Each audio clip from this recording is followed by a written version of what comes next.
जब आपसे पूछा जाएगा डू यू प्लेड गिल्टी, तो आप बताएंगे कि सर मैंने जानबूझ के नहीं किया, जी गलती मुझसे ज़रूर हुई है, बट मेरा ऐसा कोई भाव नहीं था कि मैं किसी को जान से मार दूँ। सर। फौज में सबसे अच्छी चीज़ मेरी यही लगी, लोग, चाहे वो जवान हो चाहे अफसर हो जैसे हो, है ना, अगर वो हैं तो है ना मज़े हैं फौज में। जय हिंद साथियों, आज हमारे साथ हैं सोशल मीडिया इन्फ्लुएंसर, करोड़ों युवाओं के प्रेरणा स्रोत कर्नल राजीव बर्मन जी। सर गुड मॉर्निंग, जय हिंद। जय हिंद, बहुत बहुत शुक्रिया लोकेंद्र जी।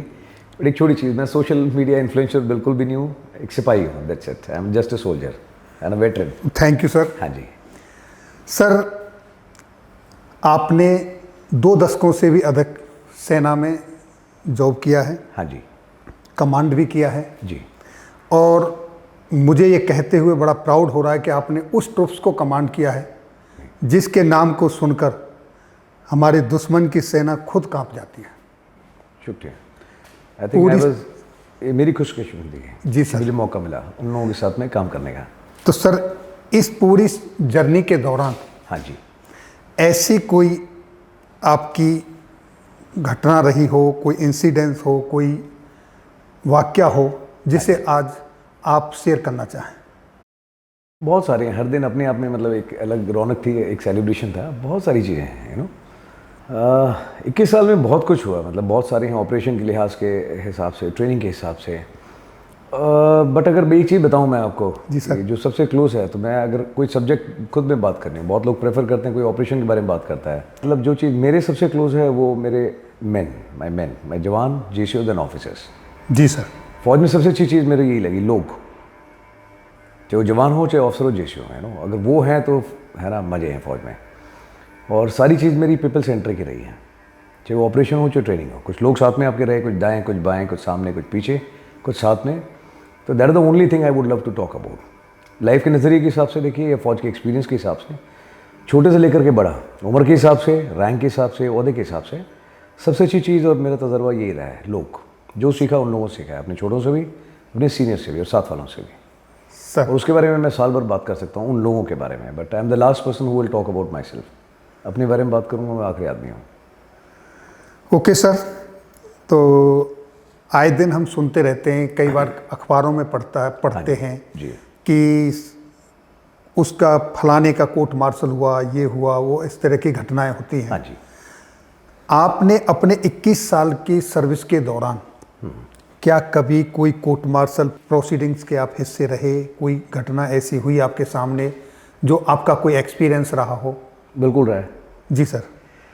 और बहुत कम सर्विस में रहा है सर, मुश्किल से, मेरे ख्याल से 4 या 4.5 साल की सर्विस थी मेरी, 4.5 साल तकरीबन, वेरी यंग एज में sir? Very young age. Sir, and मुझे दूर दूर तक नहीं पता था, सिर्फ एक कोड ऑफ इंक्वायरी और समरी ऑफ एविडेंस का पता था, बिकॉज जैसा आप जानते हैं फौज के अंदर जो प्रमोशनल एग्जाम है, पार्ट बी पार्ट डी, तो आपको ये सब पढ़ना पड़ता है। सर। मेरा नॉलेज भी वहीं तक सीमित था। जी सर। बट मणिपुर में एक दिन अचानक से बटालियन हेडक्वार्टर से आया, जब मैं पोस्ट पे था, एक चिट्ठी आई मेरे पास में, और उस चिट्ठी में लिखा हुआ था, एक लेफ्टिनेंट जनरल के साइन थे, और उसमें लिखा हुआ था कि भी number SS so and so has been detailed as defending officer in a court martial case. तो पहले तो मैं घबरा गया, मैं यार कोर्ट मार्शल में मेरा क्या लेना देना, मेरा नाम कहाँ से आ गया। जी सर। बाद में मुझे बताया गया कि आपको ऑफिशियली डिटेल किया गया है। सर, मैं किस लिए डिटेल किया है? बोला ये पूछ के नहीं करता कोई आपको क्या गया है। मैंने भी, तो मैं डिटेल कर दिया गया, मुझे बताया गया कि भाई आप इस कोर्ट में फ़लानी यूनिट में जाएंगे, एक केस है। केस ये था कि 2 जवानों की लड़ाई हुई थी। जी सर। लड़ाई हुई, उसके अंदर दोनों आपस में लड़ रहे थे, एक ने दूसरे को मारा और वो एक मर गया, तो कल्पेबल होमिसाइड का चार्ज लगा। सर, एंड वो बंदा 1 साल से जेल में था। कोर्ट मार्शल प्रोसीडिंग के लिए उसको वहाँ पे लाया गया। मुझे ये भी नहीं पता था कि डिफेंडिंग ऑफिसर ने करना क्या है, काम क्या होता है, कोर्ट मार्शल का रूम कैसा दिखता है, सारा कुछ। बट मुझे बताया गया उसमें, मेरे कमांडिंग ऑफिसर ने बताया कि जो इसका कोर्ट मार्शल का जो प्रिसाइडिंग ऑफिसर, वो मेरा कोर्समेट है, जो बंदा है उसने गलती करी है, आप उसको समझा देना कि अपनी गलती मान लेगा तो उसकी सज़ा कम हो जाएगी। जी सर। लिमिटेड नॉलेज था, मैंने ये किया पहले दिन, मैंने बताया कि भाई मुझे बताया गया है कि आपसे गलती हो गई है। वो भी कह रहा हाँ गलती हुई है, तो मैं, आप अपनी गलती मान लेंगे तो आपकी सज़ा कंसिडर करेंगे कम करने के लिए। जब कोर्ट मार्शल रूम में घुसा अगले दिन, तो मैंने देखा कि एक माहौल जो होता है बिल्कुल सिविल कोर्ट जैसे बनाया गया। जी सर। एक ऊंचे लेवल पे बैठे हुए हैं प्रिसाइडिंग ऑफिसर, 4 उसके बाद में मेंबर्स बैठे हुए हैं, एक अलग टेबल लगी है जहाँ पे प्रोसिक्यूटर बैठा हुआ है, एक तरफ मेरे को बिठा दिया गया कि आप डिफेंडिंग ऑफिसर है, आपने भी केस जिस पे चार्ज है उसकी तरफ से लड़ना है। जी सर। मुझे ये भी नहीं पता था क्या पूछ रहे हैं, कोई ब्रीफ करने वाला भी नहीं था। सर, फिर समझ में आया कि कितना मतलब परफेक्शन से काम करती है फ़ौज, बिल्कुल कोर्ट रूम की तरह तैयार किया गया। जो लोग प्रोसिक्यूटर थे और जो विटनेसेस थे और जो अपना बोर्ड मेंबर्स थे वो सारे एक साथ रहते थे एक ब्लॉक में। मैं इकलौता ऑफिसर था, दूसरी जगह रहता था और मेरे को उनसे आपस में मेल मिलाप करना, बातचीत करना, गेम खेलना, खाना खाना अलाउड नहीं था। मैं ऐसा क्यों? उन्होंने बोला कि आप दूसरे पक्ष से केस लड़ रहे हो तो आप आपस में किसी तरह के इंट्रैक्शन नहीं करेंगे। मैं वेरी गुड जी। मैं खाना खाने जाऊँ तो टेबल से सब उठ के चले जाएँ। बोला आपका खाना वहाँ पे पहुँचा दीजिए, आप यहाँ नहीं आएंगे, आप एक गाड़ी में भी ट्रेवल नहीं करेंगे। Lot of rules and regulations sir. तो आई वॉज टोटली ब्लैंक। फिर उसके बाद में जो बंदा था जिस पे चार्ज था तो मैं उससे पास गया, क्या हुआ? उसने बताया कि सर ऐसे ऐसे हुआ, बड़ा खाना था एंड लड़ रहे थे, उसने गाली दी, मैंने भी गाली दी, वो मारने दौड़ा तो तलवार लेकर के अपना तलवार लेके दौड़ रहा था मारने के लिए और मेरे पास बाल्टी थी, मेरे को दिखाई दी, मैंने घुमाई, उसके सर में लगी, वो गिर गया, मर गया। जी। 1 साल से मैं जेल में हूँ। तो उस समय उसका एक छोटा बच्चा था, wife was on the family way and मेरे ख्याल से 6 महीने का 8 महीने का ऐसा कुछ बच्चा था उसका, वो उसने देखा नहीं था क्योंकि वो जेल में था, वो सर। मणिपुर में। फाइनली उसके बाद में जब मैंने पूछा कि वहाँ पे करना है क्या, जब कोर्ट इंक्वायरी शुरू हुई तो पहले प्रोसिक्यूटर ने पूछा कि कौन है आप, जो कल्प्रिट है उसको जानते हो? तो सबने बताया हाँ साहब, पीछे जो बैठा हुआ है उसका नाम ये है और वो कल्प्रिट है, मैंने देखा है, उसने उसको मारा था, बाल्टी से वो मर गया, इसने मारा है। एक के बाद 15 लोगों ने यही चीज़ कंफर्म करी। तो मेरे को बोला कि आपने कुछ पूछना है? मैं नो सर। 2-3 दिन तक यही कार्रवाई चलती रही, मेरे को ये नहीं पता था क्या पूछना है। यही पूछ सकता हूँ कि भाई आपने क्या देखा? जी। पहले ही कंफर्म कर दिया 15 लोगों ने इसने मारा है, तो कुछ बचा ही नहीं पूछने के लिए। सर। तो रोज़ बोलते थे आपने कुछ पूछना है? वैसे नथिंग टू आस्क। बट दूसरे तीसरे दिन गिल्ट आने लग गया कि यार ये क्या कर रहा हूँ मैं, किस चीज़ के लिए डिटेल हूँ, कुछ सवाल ही नहीं पूछने के लिए। चौथे दिन थोड़ी हिम्मत करी, मैंने सवाल पूछना शुरू किया कि कितनी देर में गिरा, एम्बुलेंस कितनी देर में आई, डॉक्टर वहाँ पे था नहीं था। तो जैग ऑफिसर तो उन्होंने मुझे डांट लगा दी, कहते हैं आप फालतू के सवाल मत पूछिए, आप ये कहना चाहते हैं इसमें डॉक्टर जिम्मेदार है, आप ये कहना चाहते हैं ड्राइवर जिम्मेदार है। मैं बात तो सही है। मैंने कहा सर वैसे तो कुछ है नहीं के लिए पूछने के लिए, अब जब पूछता हूँ थोड़ा बहुत दिमाग लगा के तो डांट पड़ जाती है। जी। बात मेरे से कोई कर नहीं रहा। तो मैंने कहा सर ये फिर एक और चिट्ठी है जिसमें लिखा था आपको ऑनरेरियम दिया जाएगा, ऑनरेरियम ऑफ 2500 रुपये। मैंने कहा 2500 रुपये किस चीज़ के हैं? तो उन्होंने बताया कि यहाँ पर प्रिसाइडिंग ऑफिसर, प्रोसिक्यूटर या किसी ऑफिसर को कोई पैसे नहीं मिलेंगे, सिर्फ एक डिफेंडिंग ऑफिसर है जिसको सरकार की तरफ से 2500 रुपये का एक ये मिलता है भत्ता केस लड़ने के लिए।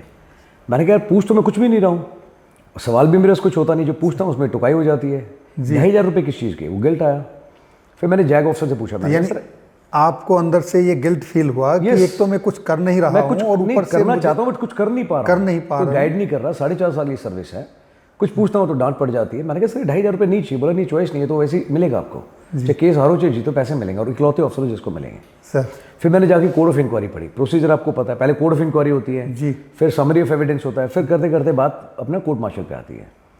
तो तब तक हर जगह प्रूव हो चुका था court of inquiry summary evidence में इस आदमी ने इसको मार दिया, इसकी गलती है जी। तो मैंने पूछा मैं सर कुछ तो बताइए। पूरी कोड ऑफ इंक्वायरी पढ़ के देखी, उसमें हर जगह यही आया कि बंदा गलत है, उसकी गलती है, समरी ऑफ एविडेंस भी यही कहती है। सर फिर मैंने बंदे से पूछा, तो मैं गया तो वो क्वार्टर गार्ड में था, मैं उससे मिला, मैं आपके इस कोड ऑफ इंक्वायरी आपने पढ़ी? मैं इसमें कोई ऑब्जेक्शन कहता नहीं सर। तो मैंने देखा तकिए के नीचे कुछ दवाइयाँ थी। मैं किस चीज़ की दवाइयाँ हैं?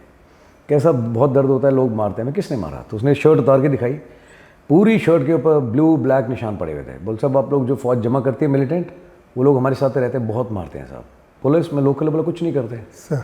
तो पूरा था। मैंने कहा 1 साल से पेट्रोल यूनिट से किसी ने संभाला? किसी ने बोला नहीं कोई नहीं आया, बिकॉज मैं तो सबकी तरफ से है ना गलत करके बैठा हूँ, तो कोई नहीं हुआ मेरी तरफ से, बट मेरे को बहुत मारते हैं, दर्द होता है तो उसके लिए है, प्लस घर कभी गया नहीं, डिप्रेशन भी है, तो तकलीफ में रहता हूँ इसलिए दवाइयाँ लेते हो। इतनी दवाइयाँ लेते हो? फिर मैंने उसको बताया कि पहले दिन की भैया डॉक्टर अपना मुझे ये बताया कमांडिंग ऑफिसर ने कि प्रिसाइडिंग ऑफिसर भैया कोर्समेट है, आप में रियायत की जाएगी, आपने अपनी गलती मान लेनी है। मैंने वही बताया था जो मुझे बताया गया जी। बट जब मुझे पता लगा कि 2500 रुपये भत्ता दे रहे हैं, मैंने कहा ये कहने के लिए तो नहीं, एटलीस्ट केस तो पता होना चाहिए मुझे क्या है। तो मैंने कहा कि कल अगर आप ऐसे पूछेंगे, तो मैं जैक से पूछा, उन्होंने बताया कि देखो अगर जैसे आप ये बोलोगे तो आपका केस क्लोज है, सीधा रिजल्ट आ जाएगा कि ये गलत है और ये सजा है। मैंने लेकिन सर ये तो गलत है ना, मेरे को केस के बारे में पता नहीं है, कुछ आता कुछ है नहीं, 2500 रुपये सरकार देगी, इंडिविजुअल को कुछ पता नहीं है, और हर जगह पहले ही प्रूव हो रखा है गलत है। तो मैंने उसको बताया, मैंने कहा ये मुझे बताया गया है, लेकिन कल आप ऐसा नहीं बोलेंगे, आप सिर्फ ये बोलेंगे जब आपसे पूछा जाएगा डू यू प्लेड गिल्टी, तो आप बताएंगे कि सर मैंने जानबूझ के नहीं किया, जी गलती मुझसे ज़रूर हुई है, बट मेरा ऐसा कोई भाव नहीं था कि मैं किसी को जान से मार दूँ सर। बाकी उसका देखते हैं क्या आता है। तो उसने वही बोला, मुझे बहुत डांट पड़ी कि तुम एक जवान को हैंडल नहीं कर सकते। मैं सर जो आपने मुझे बताया था, बट मुझे पूरी जानकारी नहीं थी। पूरी जानकारी ये है कि मुझे 2500 भत्ते मिलेंगे, ठीक है, काम मेरे को किसी ने बता नहीं रखा, मैं एटलीस्ट अपनी ड्यूटी पूरी करना चाहता हूँ। तो मैंने उसके बाद में पोस्टमार्टम पढ़ा रिपोर्ट। पोस्टमार्टम में एक जगह लिखा हुआ था डायग्नोसिस में कि individual died because of asphyxia. यहाँ से फिर उसके बाद में अगले दिन मैंने कार्रवाई शुरू करी। कहते कुछ पूछना है? मैं यस पूछना है आज। कहते क्या? मैंने कहा सर इसमें लिखा है individual died because of asphyxia. मैंने कहा मुझे मालूम नहीं है एस्फिक्सिया क्या है, मैं जानना चाहता हूँ। मैं sir can you tell me? मैंने प्रोसिक्यूटर से पूछा तो बोला कि हाउ डू आई नो। फिर उसके बाद मैं पूछा अपना प्रिसाइडिंग ऑफिसर, मैं सर आप जानकारी दे सकते हैं इस चीज़ की? बड़ी यार मैं इन्फेंट्री वाला, मुझे क्या पता है, डॉक्टर का काम है। जी ओके सर। फिर डॉक्टर से बुलाया गया, एक डॉक्टर को जो यूनिट डॉक्टर था आरएमओ सर। उसने कहा सर मैं बेसिक डायग्नोस है, एस्फिक्सिया है, बेसिक नॉलेज बता सकता हूँ, बट इसका एक्चुअल में डिटेल क्या है ये वही आदमी बता सकता है जिसने पोस्टमार्टम किया है। जी सर। तो उसने बताया कि सर बेसिक ये है कि गले के अंदर और इसमें आपके सांस लेने की विंड पाइप में चोकिंग हो जाती है, that is called asphyxia. But किन हालात में हुआ है, किस वजह से हुआ है, ये आपको वो बताएगा जिसने ये पोस्टमार्टम किया है सर। तो मैंने कहा कि भी मेरे को ये डॉक्टर चाहिए अभी। और वो फिर कोर्ट ऑफ इंक्वायरी अपना प्रोसीडिंग और आगे ज़्यादा खिंच गई कोर्ट मार्शल। फिर मुझे डांट पड़ी जी। कि तुमसे पहले जवान से ब्रीफिंग नहीं हुई, अब तुमने बड़ी एक नया इशू छेड़ दिया, तुम यूनिट में काम नहीं करना चाहते। मैं काम करना चाहता हूँ सर, लेकिन सही तरीके से करना चाहता हूँ। जी। ठीक है, ऐसा नहीं जैसा मेरे को ऊपर से हुक्म दिया जाएगा। तो बहुत डांट सुनने को मिली मैं, बट कोई बात नहीं।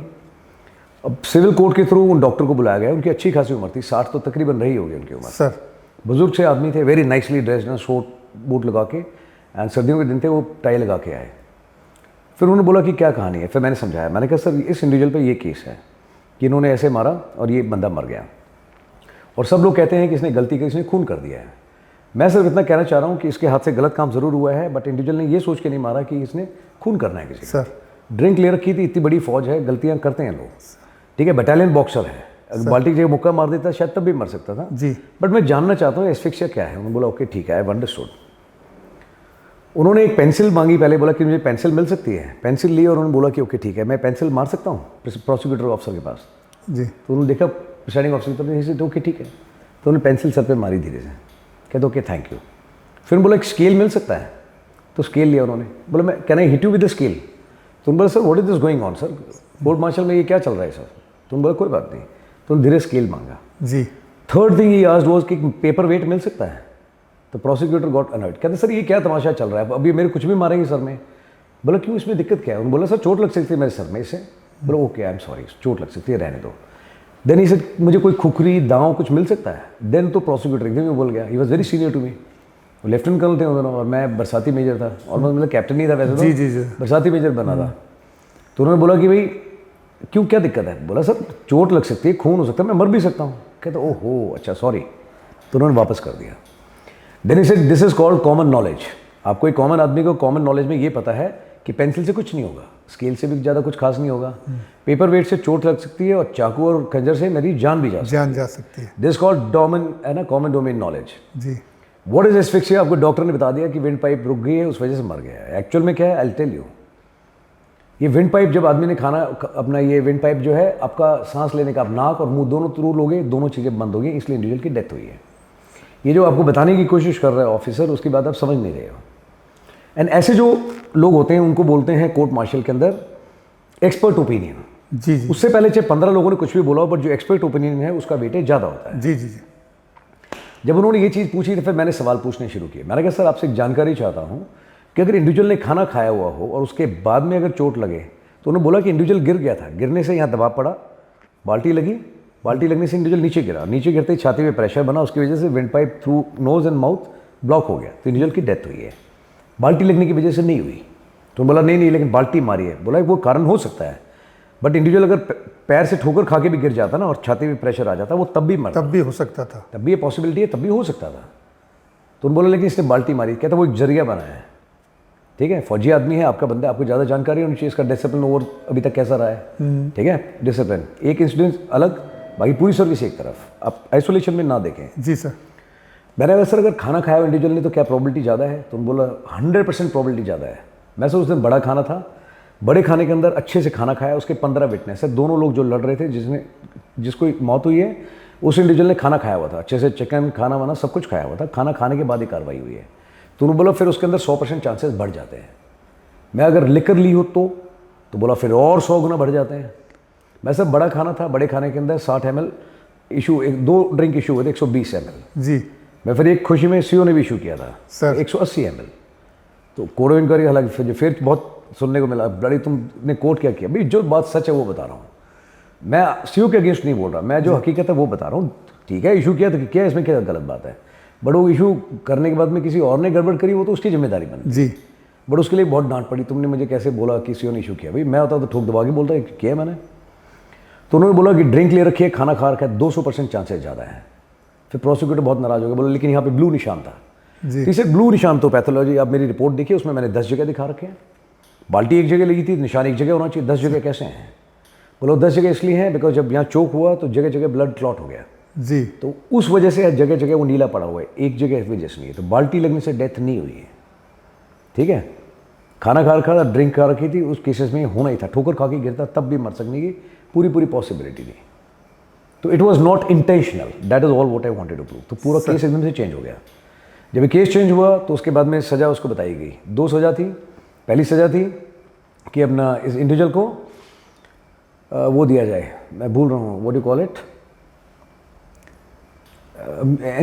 Physical punishment? नहीं, फिजिकल पनिशमेंट। एक तो था सिवियर रिप्रिमांड, जेल के अंदर 6 महीने। ओके। मैं वो ऑलरेडी 1 साल से जेल में रह रहा है, तो वो मियाद तो वैसे ही पूरी हो गई थी, तो कुछ करना ही था बिकॉज ऑलरेडी फालतू रह चुका वो। सर। और दूसरा एक और दिया था, सिवियर रिप्रिमांड दिया था शायद, वो लागू नहीं है बियॉन्ड रैंक, ही वाज जवान। जी। मैंने कहा वो तो लागू ही नहीं है उसको। तुम बोला ये गलत अनाउंस हो गया, अब इसको चेंज करते हैं। हालांकि केयर नहीं सकते, बोला लेकिन तुमने हाईलाइट किया, you can not give it to less than NCO, आप जवान को कैसे दे सकते हो? सर। तो वो भी कैंसिल हो गया। उसमें भी फिर लोगों का नज़रिया था ऐसे तो कोई भी फौज में किसी को मार देगा और छोड़ देगा, है ना, आप छोड़ दोगे। मैं नहीं, ऐसे छोड़ने की बात नहीं है। इतनी बड़ी फौज है, फौज में सिविल की तरह ही है, लड़ाई हो जाती है, दारू पीने के बाद में सिविल में भी होती है, फौज में भी हो सकती है। बट उसके लिए पहले से डिसाइड कर लेना, तय कर लेना कि ये गलत है, इसको हम लटका देंगे, लंबा कर देंगे, वो गलत है। कोई भी इंक्वायरी हो, फिक्स ओपिनियन पहले से नहीं रखनी चाहिए, एकदम इम्पार्शियल होकर के देखना चाहिए, दोनों तरफ की सुननी चाहिए। इस केस के अंदर 1 साल से लोग बना के बैठे थे कि ये कैदी है, बट जब पूरा हो गया क्लियर, तो उसके बाद लोगों ने बोला कि यार हमने बड़ी स्टेटमेंट दी थी कूद कूद के, ये खूनी है। मैं खूनी नहीं, आप ये बोल सकते हो मैंने देखा दोनों लड़ रहे थे, इसने तलवार लेके आया, उसने बाल्टी से मारा, वो गिर गया और फिर उसके बाद सब उसकी जान चली गई, ये स्टेटमेंट लागू है। बट ये बोलना कि सर इसने मारा है, सर इसने मारा है, इतने लोगों ने बोल दिया, लोगों ने पहले डिक्लेयर कर दिया खूनी है। बट उसके बाद में मैंने कहा तरीके हैं काम करने के, बहुत सारी न्यू रेसिंग यूनिट है, उसको एक नई रेसिंग में यूनिट भेजा जहाँ पे लोग उसको नहीं जानते हैं जी। तो नई तरीके से अपनी ज़िंदगी की शुरुआत करें, और उसने अच्छा किया भी उसके बाद में। बट वो बाहर आकर के फिर उस दिन रोया, और उसके बाद में उसने बोला कि मैं खुद रोया, in fact given a call to my wife. मैंने कहा किसी चीज़ के बारे में पता नहीं था, आज वो ड्यूटी मिली थी, मैं 6 महीने हो गए बहुत डांट खा रहा हूँ, कभी सीओ से कभी से कि तुम आना नहीं चाहते, तुम ये कर रहे हो वो कर रहे हो, बट काम वो किया जो करना चाहिए। और जब वो खत्म हो गया, और जैक भी आपको एडवाइस नहीं करता, वो कहता मैं किसी से बात नहीं कर सकता, मेरा काम है वर्ड टू वर्ड रिकॉर्डिंग करना। बट उन्होंने सिर्फ एक चीज़ मुझे बोली थी कि तेरे को है ना भत्ता मिलेगा 2500 रुपये, अब तू सिर्फ वो 2500 रुपये वैसा करना चाहता है और actually want to get into, guide नहीं कर सकता, तरीका तुझे खुद ढूंढना पड़ेगा। बट तू सोचना, रात भर उसको आगे पीछे कई बार पढ़ा, तब जाके एक पॉइंट मिला, वो एस्फिक्सिया है ना। बट बहुत शिद्दत से काम किया और समझ में आया कि है ना, अगर काम सही तरीके से ना किया जाए तो एक इनोसेंट आदमी है ना, वो भी बलि का बकरा बन सकता है ना। और काम अच्छे से अगर ना करे तो जो आदमी एक्चुअल में कल्प्रिट है, मुजरिम है, वो भी उससे बाहर निकल के आ सकता है। और ये सिर्फ फौज में नहीं, ये सिविल में भी हैं, कितने केसेस हैं। कुछ दिन पहले एक बच्चा है जिसने गाड़ी चला दी, मार दिया कोई पुणे के अंदर, उसको क्या पनिशमेंट दी है कि आप एक ऐसे लिख दीजिए। इसमें भी लोगों के 2 तरफा व्यू हैं, ठीक है। कोई कहता है कि पैसे वाला था इसलिए छोड़ दिया, कोई कहता है ये। बट मैं कह रहा हूँ जो जजमेंट आपने लेना है ना, वो आसान काम नहीं है, बहुत जिम्मेदारी का काम है। दोनों पक्ष को सुनना भी पड़ता है। जो केस लड़ रहे हैं सिर्फ पैसे के लिए ना लड़ो, बट शिद्दत से उस कैरेक्टर में उतर करके सही और गलत के लिए लड़ो, तह तक जाना चाहिए, तह तक जाना चाहिए। ऑफ द कप ओपिनियन दे देना कि ये खराब है, वो इनोसेंट है, वो है ना मुजरिम है, वो बहुत आसान काम है। और थोड़ा भरोसा रखना भी चाहिए सिस्टम पे।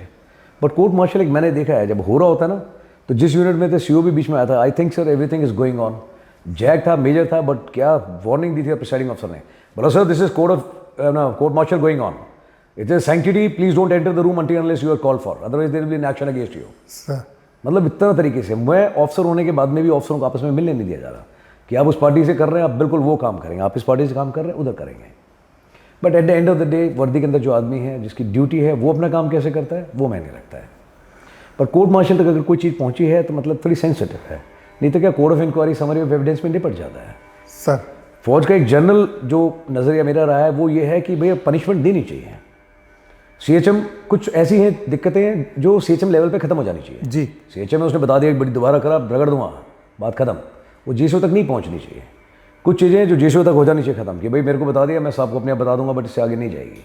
कुछ चीज़ें कंपनी कमांडर लेवल पे रुकनी चाहिए, और कुछ चीज़ें सीईओ से आगे जानी नहीं चाहिए। मैं तो कहता हूँ the bug stops at me. गलती कितनी बड़ी हो जाए जी, आप मेरे को सही टाइम पे पूरी ईमानदारी से बता दो, जैन साहब गलती होगी, काम खत्म, उसके बाद में पूरी जिम्मेदारी मेरी। आपने ईमानदारी से बता दिया, देख लेंगे उसके बाद में। कुछ चीज़ें हैं जो है ना थोड़ा बहुत पनिशमेंट देके हैं, बट जहाँ तक हो सके मैं मानता हूँ कागज़ पे नुकसान नहीं करना चाहिए। आप फिजिकली ग्राउंड पे रगड़ो, आदमी बनाओ उसको, कागज़ पे सजा देके जेल में डाल दो, इसकी नौकरी ख़राब कर दो, परिवार भी तंग, पेट पे लात नहीं मारनी चाहिए। ठीक है, मौका देना चाहिए सुधरने का। कुछ लोग प्यार से सुधर जाते हैं, कुछ लट खा के सुधरते हैं। जी। तो मैं तो 3-4 तरीके रखता था। मैं, एक प्यार की भाषा है, दूसरा छाती में मुक्का मारूंगा, तीसरा लठ रखा हुआ है। आप बताओ आपको कौन सी मेडिसिन पसंद है, जो दवाई आपको समझ में आती है आप बता दो, तरीके मुझे सारे आते हैं, है ना। तो सर आपने बहुत अर्ली एज में, कम सर्विस में, एक इतना, मैं तो ये कहूँगा बहुत बड़ा अचीवमेंट है कि आपने एक जवान की सर्विस ही नहीं बचाई, उसको कलंकित होने से भी बचाया है। अचीवमेंट तो नहीं बोलूँगा मैं सर, अचीवमेंट में सेटिस्फेक्शन बहुत है। सर आप उसको सेटिस्फेक्शन कह रहे हैं, लेकिन मैं अचीवमेंट इसलिए कह रहा हूँ क्योंकि सारे एविडेंस जब उसके खिलाफ हो चुके थे, और उसमें कहते हैं ना डूबते को तिनके का सहारा, आप वो तिनका बन के वहाँ आए और आपने अपने अंदर की एक आवाज़ सुनी। इसमें भी सबसे बड़ा मोटिवेशन वो जवानी था मेरे लिए, आपको सही बताऊँगा। मुझे नहीं पता था उस सर्विस में, मैंने पूछा मेरा नाम क्यों आया इसमें, तो उन्होंने बोला सर जो उस आदमी पे केस होता है उसकी चॉइस होती है, वो फौज में किसी ऑफिसर को बाय नेम मांग सकता है कि मेरा केस ये लड़े। मैंने उससे पूछा जा करके, मैंने कहा इतनी बड़ी फौज के अंदर आपने मेरा नाम क्यों लिया, आप मुझे जानते हो? बोला नहीं साहब। मैंने कहा मेरे को तो आए हुए साल भर नहीं हुआ यहाँ पे, है ना, और आप साल भर से जेल में, हम कभी मिले नहीं हैं, आपने फिर भी मेरा नाम क्यों लिया इसके अंदर? सो उसने मुझे बोला साहब मैंने आपको देखा नहीं है, बट आपके बारे में सुना है। मैं कहाँ सुना? बोला जेल में। बोला पुलिस वालों से भी सुना, जो मिलिटेंट आते हैं वो उनसे भी सुना, और जो फौजी चक्कर लगाते हैं उनसे भी सुना। कहते तीनों ने आपके बारे में मजबूत बात करी साहब। और जब मैंने देखा कि मिलिटेंट भी बोल रहा है कि बंदा ठोस है, पकड़ में कोई आता है तो बनाता है रॉकेट उसका, है ना, काम सही है, गरीब आदमी को कभी तंग नहीं करता। कहता वहाँ मुझे भरोसा आया। फौजी लोगों ने बोला दूसरी कंपनी का बंदा भी प्रॉब्लम बताता है साहब को आगे, कहते तेरी पक्का मदद करेगा।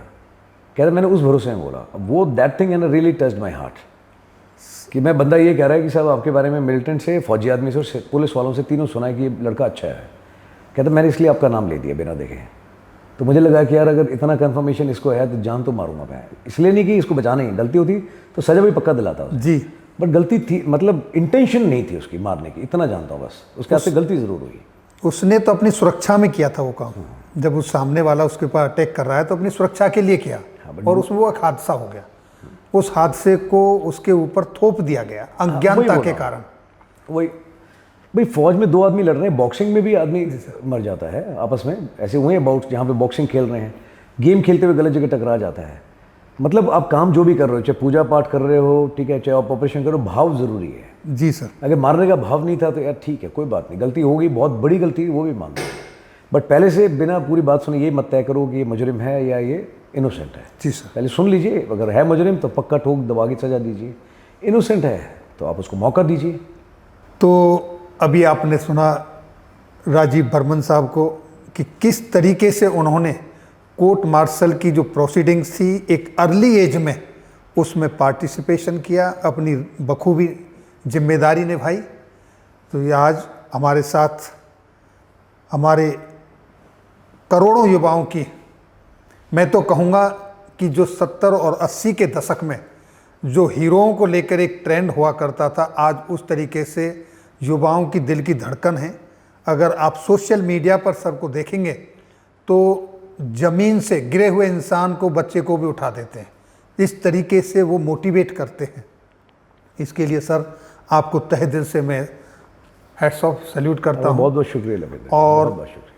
प्रार्थना करता हूँ परमपिता परमात्मा से कि आपको आपके लक्ष्य में और इसी तरीके से आगे बढ़ते रहें। मेहरबानी, बहुत बहुत शुक्रिया आपका। आज आप से मुलाकात हुई उसके लिए बहुत बहुत धन्यवाद सर। जय हिंद। जय हिंद।